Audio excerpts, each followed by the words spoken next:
Meus irmãos, hoje vamos estar lá falando sobre a graça de Deus. Em 1 João capítulo 4, versículo 15, a Bíblia diz: se alguém confessa publicamente que Jesus é o Filho de Deus, Deus permanece nele e ele em Deus. Nenhuma religião, filosofia tem condição de fazer tal afirmação. Nenhum outro movimento implica na presença viva do seu fundador nos seus seguidores. Maomé não habita nos muçulmanos. Buda não habita nos budistas.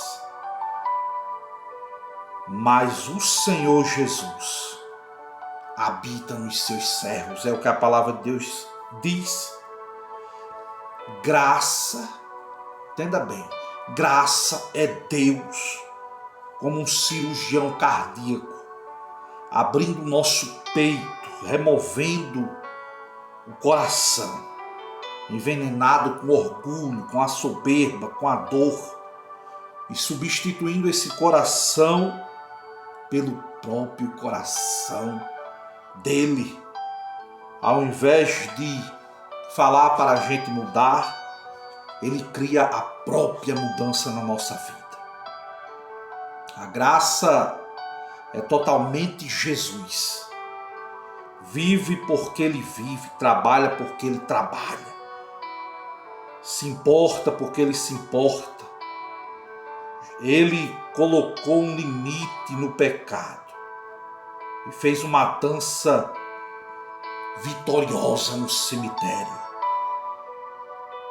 A verdade é essa. Ser salvo pela graça é ser salvo por ele.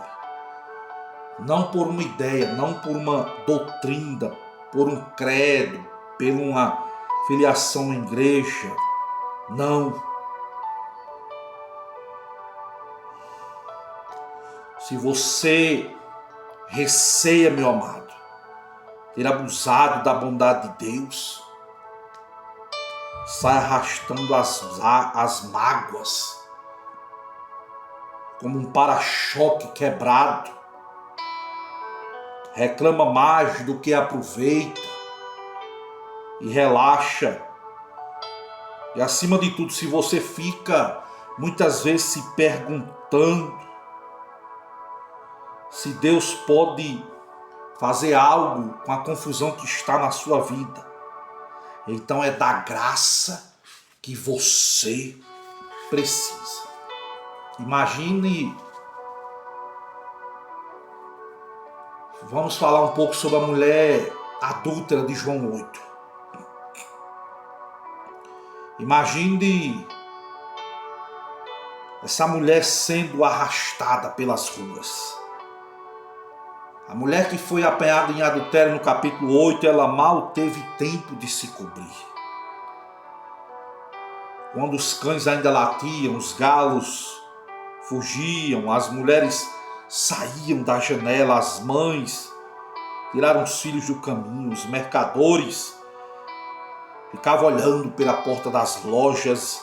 Esta mulher, porque a Bíblia diz em João 8:1 que ao amanhecer, Jesus, tendo descido do monte, foi para o templo. Os escribas e os fariseus arrastaram essa pobre mulher adúltera, apanhada no ato, e pela lei de Moisés ela tinha que ser apedrejada. Foi o que perguntaram a Jesus. Quando Jesus ouve isso, Jesus desce mais baixo do que outro. Jesus desceu mais baixo do que os sacerdotes. Jesus desceu mais baixo do que o povo. Jesus desceu mais baixo até do que da própria mulher. E os seus acusadores olhavam de cima para ver Jesus. Tiveram que olhar para mais baixo ainda. A verdade é que o nosso Cristo, ele está propenso a se inclinar. Jesus se inclinou para lavar os pés dos apóstolos, abraçar as crianças. Jesus se inclinou para tirar Pedro do mar quando estava pronto a se afundar.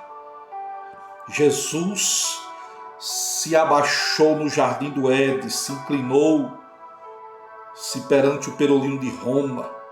Jesus se inclinou para carregar a nossa cruz. A graça é um Deus que se inclina. E no capítulo 8 eu vejo Jesus se inclinando para escrever na areia. Lembra-se da primeira ocasião em que os dedos de Deus tocaram no pó? Ele inclinou-se para formar Adão, enquanto tocava o solo, queimado pelo sol, abaixo da mulher. Talvez Jesus estivesse revivendo o momento da criação, lembrando-se de onde nós vivemos. Os humanos terrenos estão propensos a fazer coisas terrenas. A verdade é essa. Jesus ergueu-se em prol da mulher. Colocou-se entre a multidão que queria lixar aquela pobre mulher que foi pega em adultério. E perguntou: se alguém de vocês, Jesus se inclina e pergunta: se alguém de vocês não tem pecado, que seja o primeiro a tirar pedras. E se inclinou novamente. Os sacerdotes se calaram, as pedras caíram no chão. Jesus retornou aos seus rabiscos, escrevendo, e perguntou à mulher: mulher, onde estão eles? Ninguém te condenou? Ora, que pergunta não apenas para ela, mas para nós. As vozes da condenação também nos despertam ainda hoje. As pessoas hoje nos acusam dizendo: você não é bom bastante. Você nunca vai melhorar. Você fracassou de novo. Foi de novo reprovado no Enem. As vozes em nosso mundo, as vozes na nossa cabeça. Quem é esse patrulheiro que profere uma citação a cada tropeço? Quem nos lembra de cada erro? Ele nunca fica quieto. Não, porque Satanás ele nunca fica quieto. O apóstolo João chama-o de acusador. Satanás é chamado de o grande dragão que foi lançado fora. Ele é a antiga serpente, é o diabo, é Satanás, que engana o mundo todo.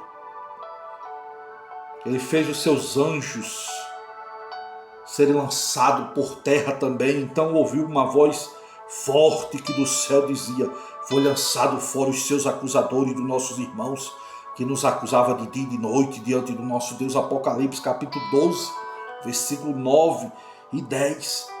Dia após dia, hora após hora, implacável, incansável, o acusador é especialista em nos acusar. Ele veio para roubar, para tirar a paz. O diabo ele recruta pessoas para espalhar o seu veneno. Amigos que desenterram muitas vezes o nosso passado. Pregadores que proclamam toda a culpa, muitas vezes nos seus esboços, e nenhuma graça. São os pais muitas vezes 24 horas por dia xingando. A condenação é a mercadoria preferida de Satanás. Ele vai repetir o cenário da mulher adúltera sempre que você permitir. Conduzi-lo pelas ruas da cidade, jogando o seu nome na lama, como esses homens fizeram, os escribas, empurrando ela para o meio da multidão, para escancarar o seu pecado em alta voz. Não é assim? Calúnias, difamação, injúrias, espalhamento de boatos, da imoralidade, da estupidez, da desonestidade, da irresponsabilidade. É assim. Mas a Bíblia diz que o Senhor Jesus se ergueu da laje da morte, da sepultura de José, e bem na cara de Satanás, alto, elevado, ergueu-se para a mulher e silenciou os acusadores dela. E ele faz o mesmo por mim e por você. Na presença de Deus, em oposição a Satanás, Jesus se ergue para nos defender. Jesus assume o papel de sacerdote. A Bíblia diz lá em Hebreus capítulo 10, versículo 21. Portanto, devemos chegar perto de Deus com um coração sincero, uma firme fé, com uma consciência limpa das nossas culpas.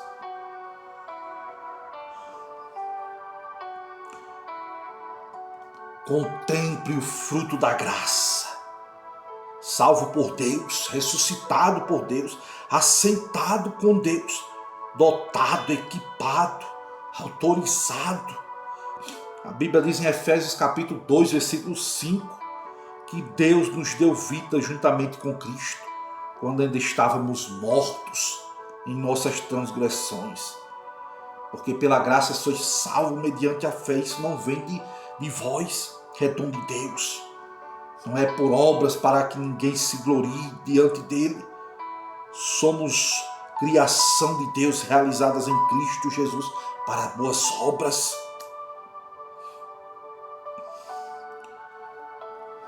Dê um adeus às condenações terrenas. As pessoas que te chamam de estúpido. Muitas vezes os jovens, no seu primeiro emprego, estão sendo chamados de aprendiz lento. Quantas vezes as pessoas não são chamados de covarde? Chega! Você é quem Deus diz que você é. Espiritualmente vivo, divinamente posicionado, conectado com Deus. Um homem honrado.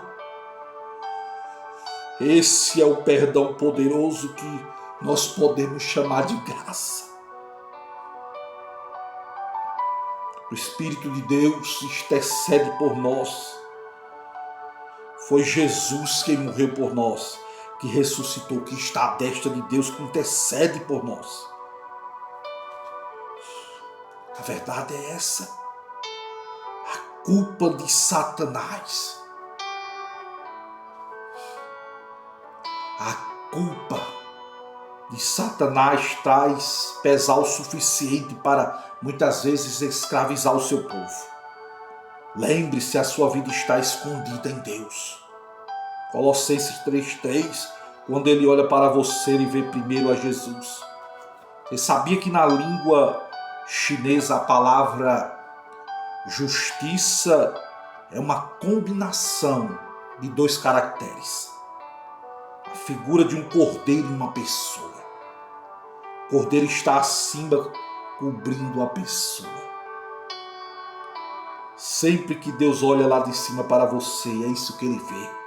O Cordeiro de Deus perfeito lhe cobrindo. Você confia no seu advogado ou no seu acusador? Nós temos um advogado diante de Deus. Não dê nenhuma atenção à voz do diabo. Você tem um advogado junto do Pai, Jesus Cristo justo. 1 João capítulo 2, versículo 1. Ele está lá para nos defender de toda acusação. E não foi essa a mensagem de Jesus para a mulher adulta? Mulher, aonde estão os teus acusadores? Ninguém te condenou? Ninguém, Senhor, disse ela. E declarou Jesus: eu também não estou aqui para te condenar. Agora vai, abandone a sua vida de pecado. Não peques mais. Em minutos, o tribunal dos acusadores daquela mulher estava vazio. Jesus, a mulher e os seus acusadores todos foram embora.